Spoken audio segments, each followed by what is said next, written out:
Hey, are y'all tired of metal bands leaning on weird gimmicks, or their playing is a bunch of electronic studio trickery? Well, this band, I saw them on tour. I didn't know them until I walked in, and right there on the merch booth, it was a shirt that said, "No gimmicks, no triggers, no backing tracks, just metal." And I thought to myself, all right, this is going to be good. And they did not disappoint me.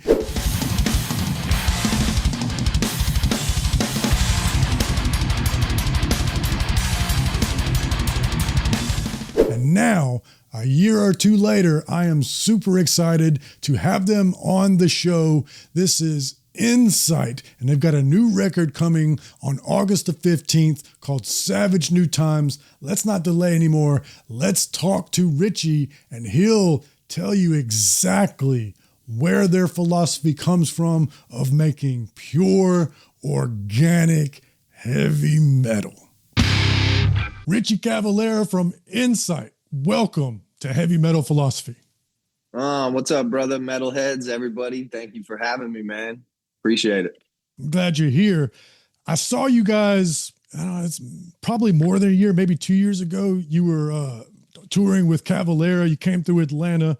And my first impression of the band, I walk into the venue, and right there is the merch. I see a shirt on the wall, and it says, "No gimmicks, no triggers, no backing tracks, just metal." And I thought, all right, here we go.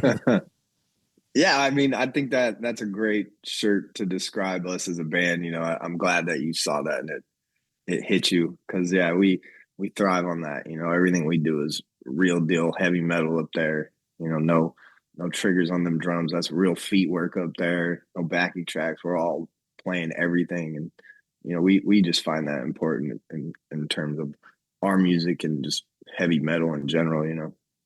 And I would describe what I saw that night as pure heavy metal. I mean, it was like thick, organic, angry, aggressive, groovy. I was really into it. Hell yeah, I appreciate that, man. Especially at that show, because I remember that venue, man, and that I don't hate many venues, but that one sucked so bad, and I hope people don't have to play there as a metal band, man. That was a rough one, but the crowd was kick ass, and everybody that turned out was really kick ass. So that always makes the balance better. I actually wanted to talk about that venue a little bit later. We'll get to it, but I'm real interested to hear your experience there, because I also had a sort of strange experience there. My gig that night was doing concert photography for the magazine I write for. And I've done it there before. The staff there is pretty cool usually. But that particular night, the barricade, like most venues, the barricade is bolted to the floor, Mm-hmm. And that one was it's just kind of there. It's just a piece of metal that's just like, I mean, it could have just fallen over, And so I'm in between the barricade and the stage doing photography. And when Max came out, everybody got excited and just rushed the stage. And it just lifted me off my feet. It pinned me between the barricade and the stage. And I was just like, oh, this is dangerous. This is not good. Oh, look, there's Max. Snap, snap.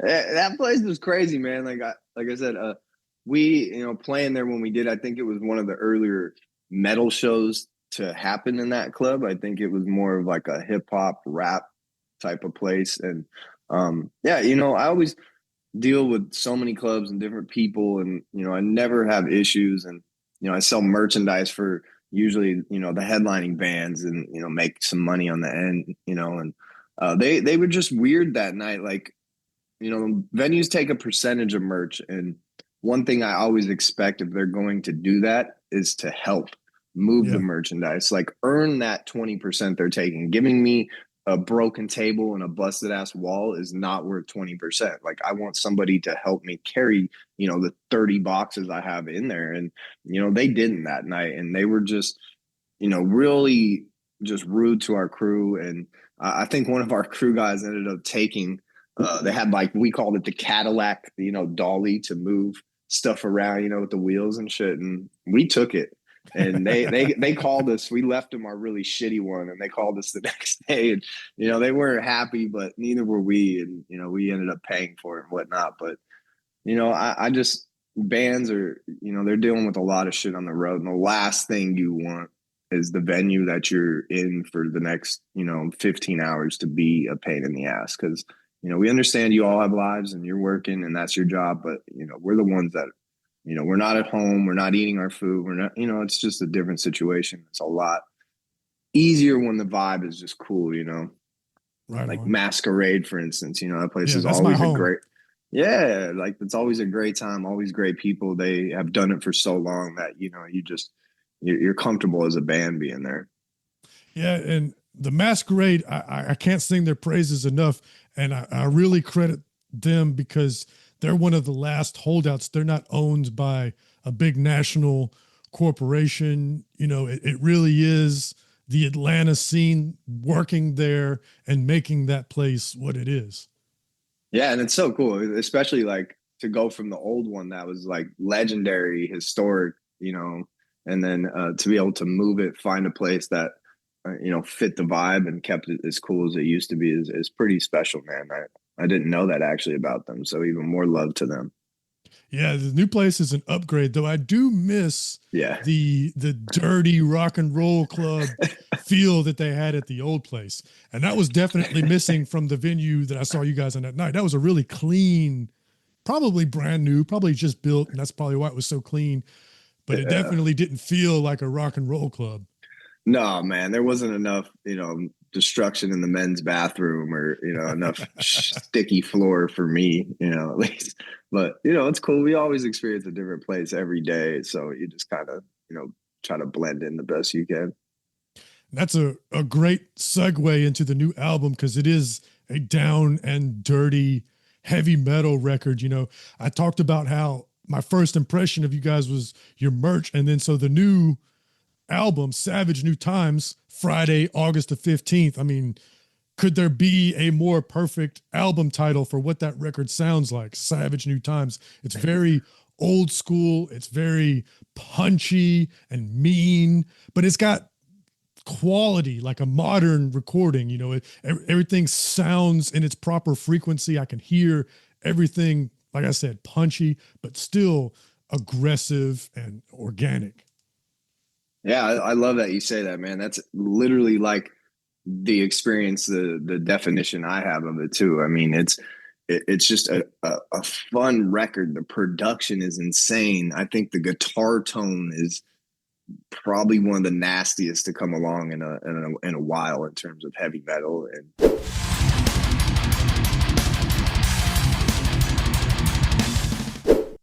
I think people that listen to it or have heard us in the past will find so much incredible just musical work going on. I think it's done very tastefully. Like you said, it's very heavy, it's organic and raw and fresh feeling. And I think we were just able to like really take everything we've done through the last 6 records and put it all together here. And it's great to hear you and everybody really just enjoying this record like we really believed people could. And we're stoked, man. I can't wait for it to come out.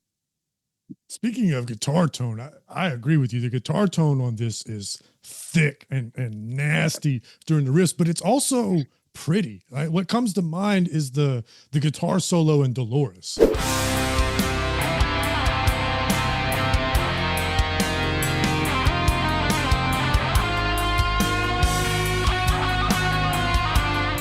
That reminded me a little bit of the No More Tears solo, the Zakk Wylde solo. Yes. Obviously it's different as far as composition and melody, but tone wise and expressiveness, it really reminded me of that solo. Yeah, I think that's what's so amazing about our guitar player Lane. Once he came into the band, it was like this guy that we've just been missing. We dealt through a couple guitar players that were cool, pieces of shit, etc. So for him to come in and be everything that he is, man, is just man, it was like such just a breath of fresh air to all of us. Like to hear what he's doing, piano and 12-string guitars on like Doubts and the Fears breakdown. I think once people hear that one too, it rolls a lot with that Dolores type feel. And I call them stadium solos. Like these are ones you could listen to at Red Rock or a giant amphitheater and it's going to come off well, kind of like what Kirk Hammett was able to do in those early years of like Metallica, really feeling, and it's not just noodling and nonsense, and the guitar tone obviously makes those punch even bigger than just the actual notes that he's playing too. So you brought up Doubts and Fears on the 12-string guitars. I wanted to ask about that because the motto, no gimmicks, no triggers, no backing tracks, just metal. So how do you plan to do the piano on Dolores and the acoustic guitar on Doubts and Fears live? Well, we're not going to do the Dolores thing until we can actually have the piano drop out of the sky for Lane to play right there.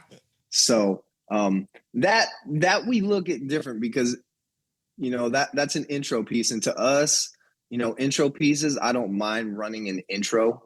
I think that is a staple of what heavy metal has always been, is having that cool intro to songs. So that's to me, that's not a track like playing the extra guitar behind him while we're up there on stage trying to look like we're doing it. So it's that perception, I think, of what a backing track is compared to like an intro that you just run, so that I'm okay with. And Doubts and the Fears, I think what he'll be able to do is using pedals, be able to switch to a clean tone once he play, because this dude, he's a magician when it comes to this kind of stuff. So I'm not even going to begin to wonder about what Lane's going to do, because he's his own animal, man. And I can't wait to see him play these songs and do the Dolores chorus live and, the solo live and all these things. So, we're not going to cheat. No cheating here. Yeah. For the record, I'm pro tracks, and the example I always give is a band like Septic Flesh. I don't expect that band to tour with an orchestra. Yeah, go ahead and play tracks. But there's a limit to that, and we saw completely that exposed recently when Arcspire was having their drummer auditions, and all the drummers on YouTube were like, that guy's cheating, and showing all the tricks that people are using to pull off the sounds that they have. It's like, okay, there's a matter of efficiency, and there's a matter of giving the fans what they want, and then there's a matter of cheating. And I think that's crossing the line. And I agree. And I think that's what metal is. Metal is supposed to be raw. It's not supposed to be perfect and pretty like that. I always think of the bands that we grew up with, the Slayers and the Metallicas and the Panteras, Sepulturas, Testaments. They were playing everything. Now you can't tell sometimes if a band is the entire thing's on a track and they're just up there, lip singing and lip playing.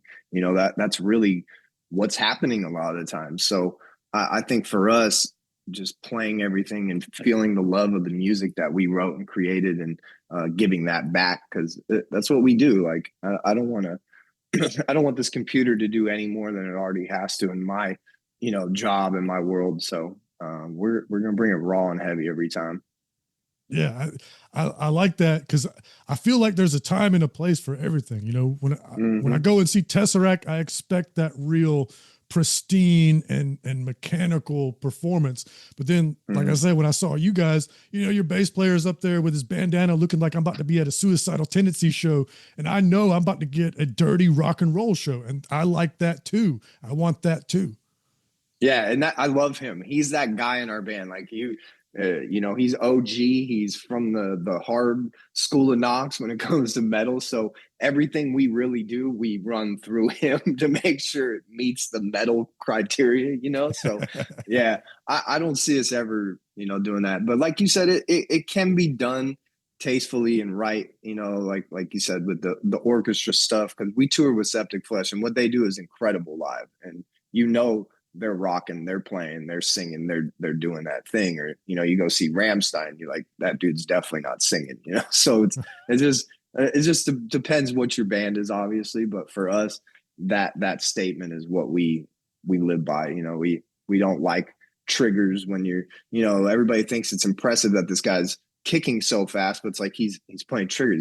He's hitting that with like a feather tap, and it's creating the sound like he's kicking it at full force, and when we got Lennon up there, who's just monsterizing this kit with all of his pure force and power, and that's what I think makes real dudes separate. That's what separates them, dude, is that ability to do what they do on a record live. Yeah, it separates you guys on the new record because I can hear in the drums that articulation. I can hear when he's hitting the drums hard and when he's being more nuanced with it versus, program drums. I can hear that they're heavily compressed and there's not really a lot of variance in the volume and the attack, or the decay is weird. 100%, man. I can always feel that. And I think Lennon's just one of the best drummers in metal. And I think this record is going to open people's eyes up and ears, obviously, to what he's done on these past records, because he's phenomenal. No click tracks, no nothing, just balls to the wall, and has that incredible flow in a concert as well as in the studio to create that ambiance, of different feels. That's interesting. I didn't realize you didn't use a click in the studio either. So that's No, Lennon's a monster, dude. wow. Okay. Because, there are bands out there that, hey, no gimmicks, as little Pro Tools as possible, definitely no quantizing, but they still use a click, So, yeah. And it doesn't sound chaotic. It doesn't sound like it speeds up suddenly, or it's a different tempo at the end. So that's mega impressive. Yeah, he's a killer. We call him the human metronome, man, for sure. Like it's impressive what he's able to do in that sense, and it makes the organicness of the music come out. I also wanted to ask you about Reining Phoenix. So this is a relatively new record label. Now, it was started by industry veterans, guys from, Nuclear Blast and a few others. Oh, yeah. And so they immediately had clout, and I'm not normally the kind of guy that when I look at bands, I look at what label they're on. Like I care about the band. I don't really care about the suits. Yeah. But there's certain labels that I know, like I know Metal Blade, I know Maggot Stomp, like I know they're not going to hire, or rather they're not going to sign, people that ain't got chops.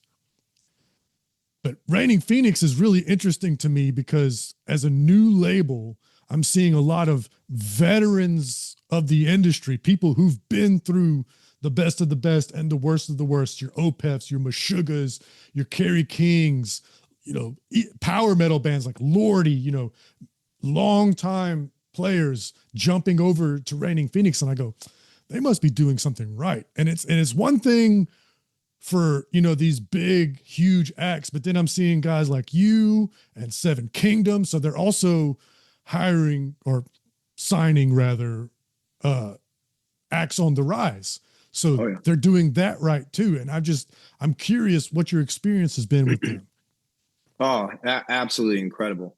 We've always been with the smallest label. I mean, Minus Head, we've been with them for 13 years, 14 years, and always just just hands-on work, no big machine behind it. So when the opportunity came to shift to, first it was Atomic Fire, and they were most of those Nuclear Blast original killers that built Nuclear Blast into what it was.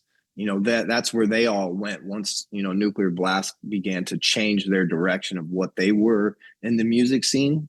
And they were great to work with. They got us in the right direction, made the Wake Up Dead album, really began to form Incite into a real business machine at the same time as being this incredible touring and etc. So I think it was last year, about the beginning of last year, and they came in. They were just starting to really snowball. They bought, or absorbed Atomic Fire and all their bands, and took the people from the company that they wanted, and just brought together this incredible crew of people that built Nuclear Blast. So I think a lot of those veterans who were with Nuclear Blast during that time, with Gerardo and Oscar, those two are just incredible, and people have so much respect for them. And you see that with the legendary bands and the guys that you mentioned, they didn't have any hesitation of working with them because that's what they do. And I've experienced all of that. They're incredible. They have got this band rolling harder in 1 year than we have in the prior 20. They have put us out there. They love the record and they believe in it. And then you can totally feel that from every department at the record label. I mean, I've never had, production managers. I've never had, press people. Like, it's so cool what they've brought to us and what they're, exposing us to with their resources, and then being alongside, all these great bands you mentioned. It was like, if they're putting their faith into them, I without question will. And it's just been perfect for us. I mean, they really have showed us how to take that next level, and just a real part of revamping our entire thing. We went and signed up with FM Music Management, who has Testament and Death Angel and Exodus, and again, all these legendary acts. So if those guys have been through it all, if they're coming to these people, that's a great sign for us that this is a good place to be. It's where we can take those next levels. And yeah, it's just been a dream come true, man. And I'm happy it came now, not early in my career when I wasn't really ready for that kind of stuff to happen. It's happening at a great time where we can all process it and not let egos or whatever jump into the fold. It's just really open to what they're suggesting. That's great to hear. And it sounds like it's been at least mostly a positive experience. I just wonder internally in the band, because you guys are such a no nonsense, old school, blue collar band. I wonder if that increase in the business part of it has been a difficult transition.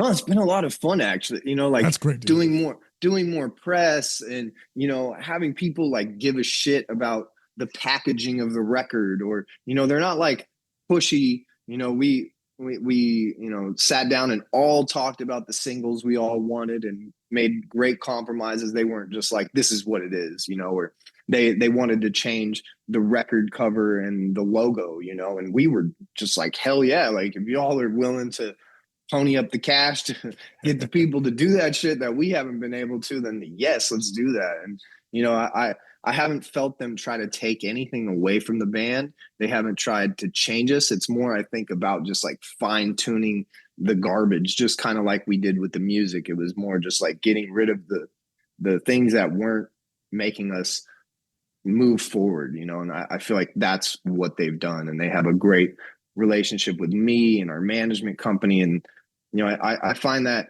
to really get going in this, no matter how great your music is or your live show, you have to have these behind the scenes team players that believe in your band, not trying to change you, but believe in the actual music you're making. And that's what we're feeling right now. And it's cool to just be like enjoying it and cohesive and not being forced to do things you don't like. And that's what I think I love the most about them.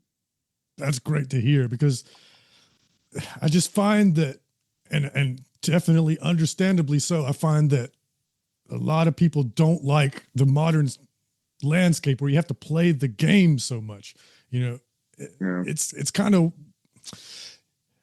just, you want to make music, and instead we're doing social media posts and, I mean, dude, I'm like a glorified, we're all like glorified t-shirt salesman basically at the end of the day that play music too. I mean, that's like where I've watched the whole thing transfer from, you make a little bit of money selling your records to no money, and now you're just making it strictly off merchandise. So it's just how it all flows and changes. And like I said, they're letting us be us still and use the people we've always used that were helpful, and just not dictating, oh, you got to make this kind of music or that kind of music. Like, we turned this record in and they were just like, fuck, we love this. They didn't put no pressure to be like, hey, we need a radio song or anything like that. It was just like, do what you guys do and we're going to back it. And that was really cool.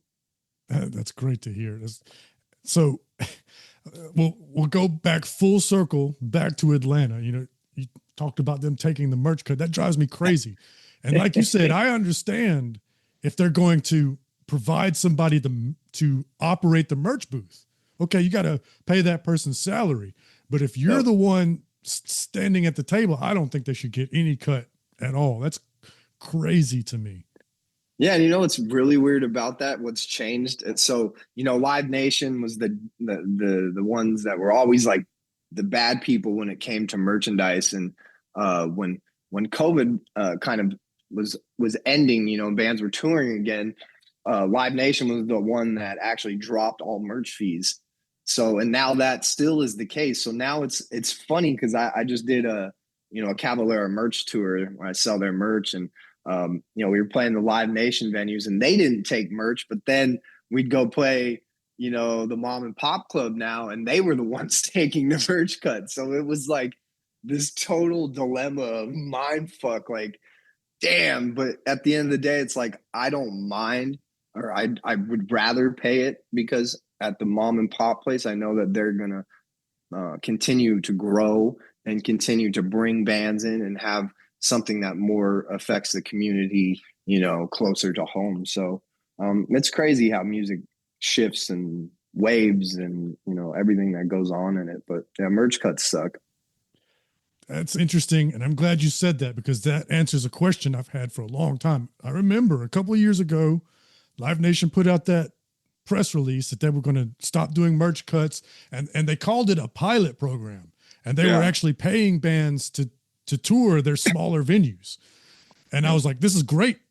We all talked about how great it was, but they called it a pilot program. So I was wondering, like, okay, what happens at the end of, I forget what the time period was. I think it was like 3 to 6 months.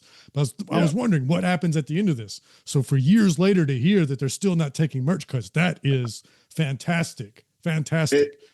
It's a step in the right direction for them. We obviously know what their grasp and what they've accumulated and done to music, and hopefully it's just a sign of things changing for the better for everybody, because all the bands need a fair playing field, and it's not, metal was never meant to be like the hierarchy, and they control it all. So hopefully it'll open more doors and allow more bands to make more money and be able to keep touring. Yeah, and I agree with what you said about the mom and pop places too, because Live Nation is a vertically integrated business. They own the ticket sales, they own the venues, so they can make money in other ways. Versus Exactly the mom and pop places, they only make money from their venues. The thing that I find amazing is a lot of these, what I thought was mom and pop places, because I grew up, like for instance, the Tabernacle in Atlanta. It's a long time venue. I love that place. It's got so much history. It's got this organic feel in it.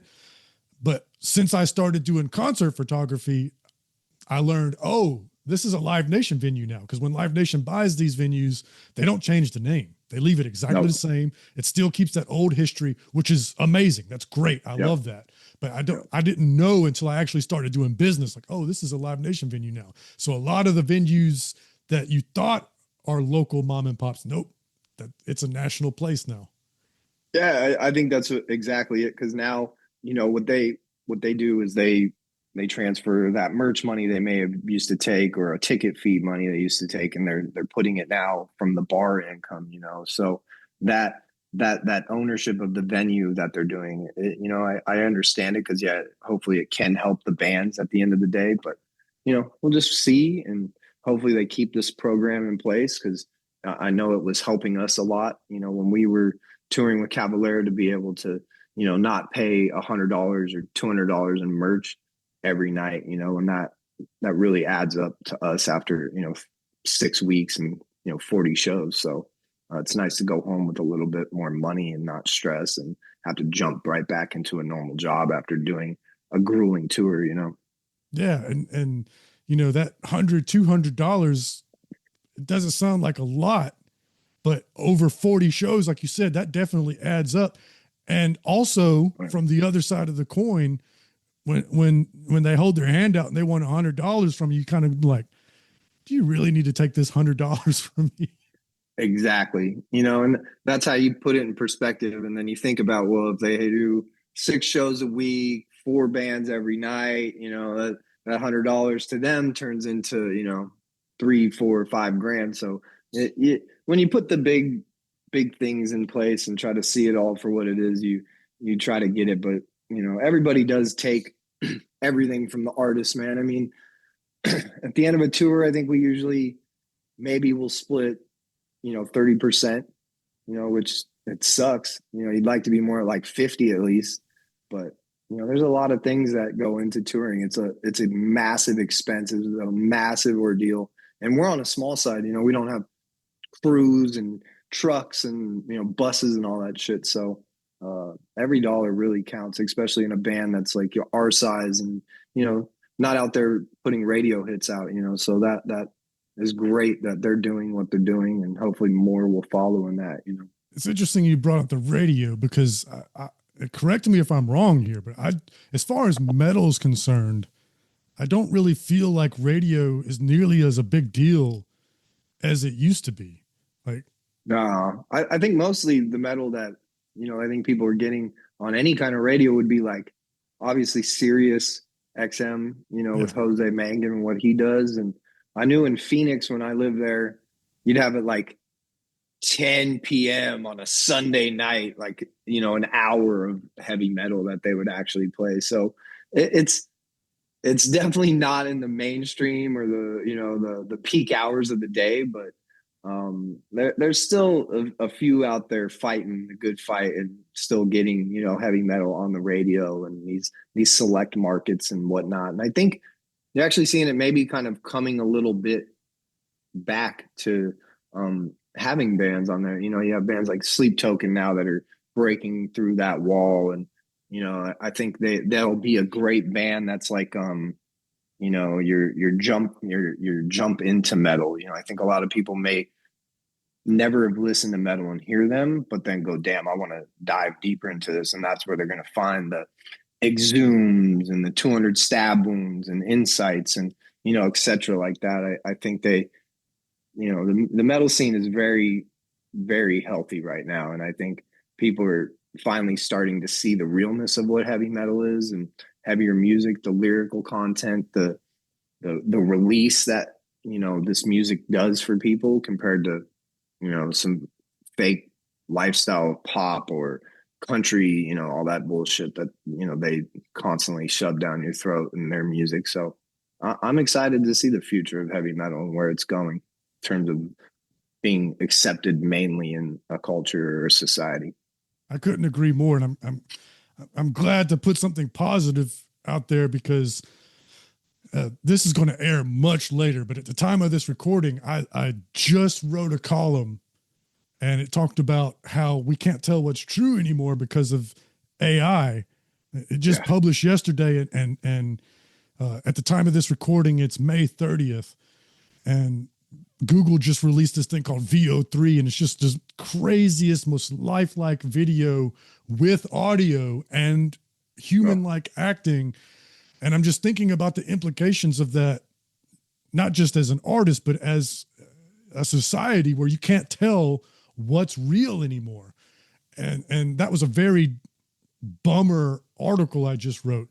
But what comes from that, and when we live in a society, a post-truth society where we don't know what's real anymore, what comes from that is an appreciation for what is real. So when I go to a venue and I see Incite and it's dudes playing their instruments and it's sweaty and loud, and there's people there that you probably wouldn't see, in a normal situation at your workplace. Mm-hmm. That's a real moment that you can grasp onto. And I think and I hope that people are going to appreciate that more going forward as society gets weirder. Oh yeah, I definitely agree with that. And then I think also flowing into like us hanging out at the merch booth, the whole night and interacting with everybody that comes. And, I think that also puts that sense of realness into what we are as a band and who we are. Obviously there's so much going on in the world with, like you said, AI and all this thing that's really confusing everybody. But I think doing more like this in person talking, really can help correct course, if you say, but I hope it's just like a phase that we're kind of going through because it's the new toy, Mm. and everybody's excited about it, but we'll see, man. It's a crazy time. Yeah. And speaking of, I kept wanting to come back to the venue. So I had an interesting experience that night. So when I go to Atlanta, I live a few hours away. I have to commute in and Atlanta's my closest big market. Okay. So when I go in, I'm used to a certain scene, usually the Masquerade, sometimes like Bog Social or someplace like that, and it's a bunch of dudes and chicks in battle vests and black, and it's home. Mm-hmm. But I've had a couple of experiences that really showed me a part of the scene that I wasn't aware was in Atlanta because it's not something that I'm used to seeing. So Yeah. I shot Mayhem, and of course the black metal kids came out.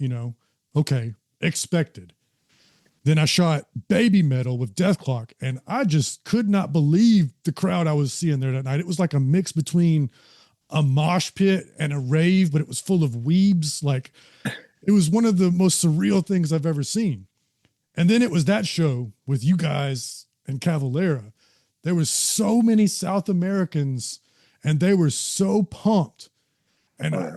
I had not been in a crowd like that in Atlanta before. Like I said, they crushed me up against the stage between the barrier and the stage, and I was like, oh, there's a whole other scene here that I didn't know about. Can you talk about that? That the difference between like your standard American metalhead, and I know that's a weird thing to say, and then like the South American scene. Yeah, I think obviously, America, is the number one touring place in the world for every kind of music and band. So I think we here have just been so spoiled, I guess you'd say, with Perfectly just, said. Yeah. a band coming, if you don't see them this time, you can see them in 4 months from now, or, on a bigger tour in 6 months. So that kind of deters your excitement. I think like in the 80s in America, that's when this place was on fire because it was so new. There was only so few of them. And, it was like, trying to be a part of it. And I think that's what you're seeing in, places like South America. And you're seeing it even now spreading to like India and, Southeast Asia. And obviously Europe's always been a staple of incredible intensity, but no one on this earth rivals South America. I mean, we were very lucky to tour there in 2016, and I mean, dude, you land at the airport, and there's hundreds of thousands of people at the airport. They go from the airport to your hotel, and they are there 24 hours a day. You go outside to hang out, you're hanging with hundreds of people. You go to the concert, you're trying to leave, they're outside banging on the van. Like it is so cool. And it's like that one moment where like you're a metalhead underground dude, but you feel like you're in the Beatles for 10 minutes, like, I mean, they've been so cut off and starved from all of the bands, that now finally every band is like, whoa, we need to go down here. And, they're opening up their markets more and allowing more acts to come down, and tour packages are coming down there now. So it's getting to that place where they're happy to be out of the police state that, most of South America was in for most of the 80s and into the 90s, and they're just experiencing that full-fledged freedom and the meaning of what heavy metal is too. I think it's that, stand up against the power, that type of mindset, and they really are embracing that, and metal provides that safety for them to feel the way that they are. And it's just, people running with flares, it's just, you can't even really, grasp what's happening, dude, until it's over. Then you're like, damn, that was crazy. It's really cool. That's one of metal's dichotomies that I love.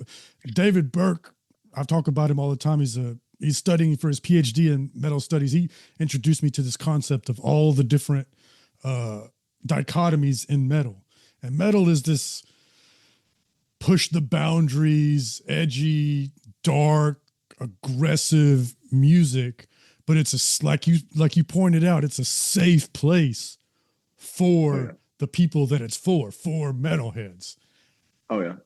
I've always looked at it like that. To me, making every record or doing a live show is this like healthy form of releasing that rage or aggression or anger. I'm not like, beating people up in my days off, or I'm not like, you know, choking out friends or being a violent person or an angry person. It really is focused into this area. And I think that's why most metalheads you meet are some of the nicest, humblest, kindest people out there, because we're one of the few like parts of the population that is releasing our anger in a healthy way, in a safe way, in a positive way that's reflecting in the music or the mosh pit or just yelling or throwing up the horns. It all contributes to that, and I think that's something I've always loved the most about making music and performing live, is that connection with others, of this like, this just release of all the bullshit. And you feel like after you've seen a concert, you're just like, oh, you're empty, your cup's empty. You got all that stuff out, and now you're able to like in a healthy way, rebuild that, until the next concert or whatever, the next record you listen to. So that's what I've always noticed about heavy metal, just being so different than every other music and every other genre and culture shift, is metal special. I'm so glad to have these at least two positive messages to put out into the world. Let's keep it going. You're about to tour, or you're already on tour, I'm unsure, but you're about to tour with Hatebreed and the Summer Slaughter tour. Another one of the metal's great dichotomies. This angry hardcore band called Hatebreed with the most affirming and uplifting lyrics. And I think it's a great fit for you guys. You guys in Hatebreed is, I mean, powerful, punchy, old school metal on tour together, with your peers. A great tour package. Yeah. How does that feel to be on the Summer Slaughter tour? Oh, I mean, it's an honor for us. We've been a band that's been, really chasing to get to these bigger tours, these tours where we're playing with, people we've idolized or have influenced us as a band. So to be with Hatebreed, it's still like hasn't hit me. I don't think I'll really fully absorb it till I'm at that first show, and other bands like Fugitive and Malevolence and Snuffed on Sight, I'm really excited to see. I think Yeah, they're creating a nice buzz, and we're just gonna go, man, and have a great time. We're gonna be the opening act that is gonna set the bar extremely high for everybody to follow. We're all about camaraderie, but we're also there to kick everybody's asses and really just create this atmosphere that I remember Summer Slaughter being really fun, something you're excited to go see all these new acts that maybe you didn't know about. And I think what Jamie's doing is incredible. And it's going to be a festival that grows and grows and grows, just like what he's doing with Milwaukee Death Fest. I think people left that thing for dead and he took it over, and now it's selling out. It's huge. It's drawn incredible bands and people from all over the country. And, Hatebreed's like, I was there in '98 when they were doing some of their first tours, along with Soulfly. So for Jamie to like be full circling that and like taking Incite out now in our upcoming stage of our careers is just so cool of him. And nothing but respect to him and the whole band. We're really really pumped for that, and it starts next month, July.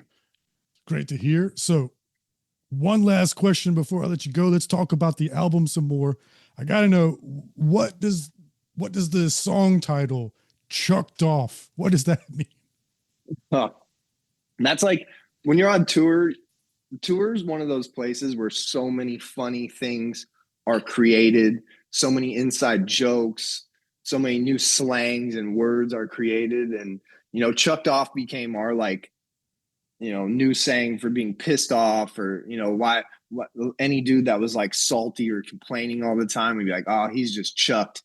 And this song, it was like, it was the reflection of that. It's like me dealing with these certain people maybe that have come into, not necessarily my band, but, a family oriented band, and, go off and, talk shit. They came, had no career, and their career was revitalized because of this opportunity they were given. But then, when they change course and go off, they, bite the hand that fed them, per se. So this to me was that just stand up. I'm not a person that's going to go on social media or, in interviews and just talk shit about these people. I do that through my music and through lyrics. And that's what Chucked Off was. And I think the people, that it was written about will know when they see it and feel those lyrics, because it hits them. I love that. And I love the title, being able to use that, and having a little bit of fun still, like in the process of creating all this. It's definitely a fun record to get angry to get it all out. I actually do want to bring up one other song. Speaking of that, Feel This Shit, I'm Fired Up. Yes. What a song title. Yeah, man, that came from, we were touring with Exhumed and Cavalera, that tour you saw. And that was just becoming like, I've always loved the phrase fired up. That's been something I've said since the beginning of my memories, and I began to implement it in my stage talking, and then it just transpired to where when I heard this demo of this song that Lennon sent me, I was like, dude, this, I could finally say fired up and, feel this shit in a song. And I love, it's just like a pump up anthem, like just totally what metal is to me and how it speaks to me. It's always just like making me fired up, and I want everybody else to feel that shit too, and just a great track too. That shit rips. I can't wait for that one live. Yeah. The album was great. It's aptly titled Savage New Times, and the title track, the closing track, is a stomper. I really enjoyed it, and I can't wait for everybody else to hear it. August the 15th, Incite, Savage New Times. Y'all get it. Thank you so much, and good luck with the release. Hey, brother, thank you so much to you, all the metalheads out there. Yeah, pick that shit up, pre-order it, Spotify it, YouTube it, whatever you do, man. Just spread the word, and hopefully we'll get to talk again soon, my man.